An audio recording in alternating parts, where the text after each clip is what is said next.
Hello, ഇത് കണ്ടോ? ഇതെന്തെന്ന് മനസ്സിലായോ? നമ്മുടെ പച്ചക്കറി വേസ്റ്റ്.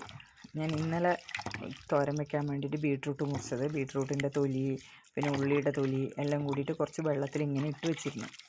ഇത് അപ്പം നോക്കിയത് ഇന്നത്തേക്ക് കണ്ടോ? അതിൻ്റെ കളറ് കണ്ടോ? എന്താ നല്ല ബീട്രൂട്ടിൻ്റെ ചാറൊക്കെ ഇറങ്ങി നല്ല അസലായിട്ട് നല്ല റെഡിഷ് കളർ. ഇത് നമ്മുടെ ചെടികൾക്ക് എത്ര നല്ല സാധനം എന്നറിയോ? ഇത് മിക്സിയിൽ അരച്ചിട്ട് ഒഴിക്കാറുണ്ട് ഞാൻ. പക്ഷേ ഇതിപ്പോൾ എനിക്ക് ഇന്നലെ അരയ്ക്കാനൊന്നും സമയം കിട്ടിയില്ല. ഞാനിപ്പോൾ കുറച്ച് ബിസിയാണ്.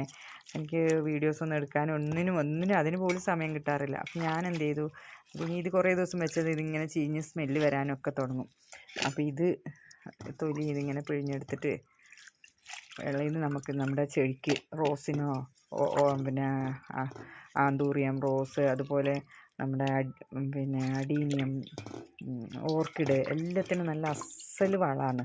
അപ്പം ഇത് നമ്മുടെ കഞ്ഞിവെള്ളം അതിലേക്ക് അരിച്ചൊഴിച്ചിട്ട് നമ്മുടെ ഓർക്കിഡിനോ റോസിനൊക്കെ കൊണ്ടുപോയിട്ട് ഒഴിക്കാമെന്ന് വിചാരിച്ചു. കണ്ടോ, ഇത്ര നല്ല വളം വേറെ ഇല്ല കേട്ടോ.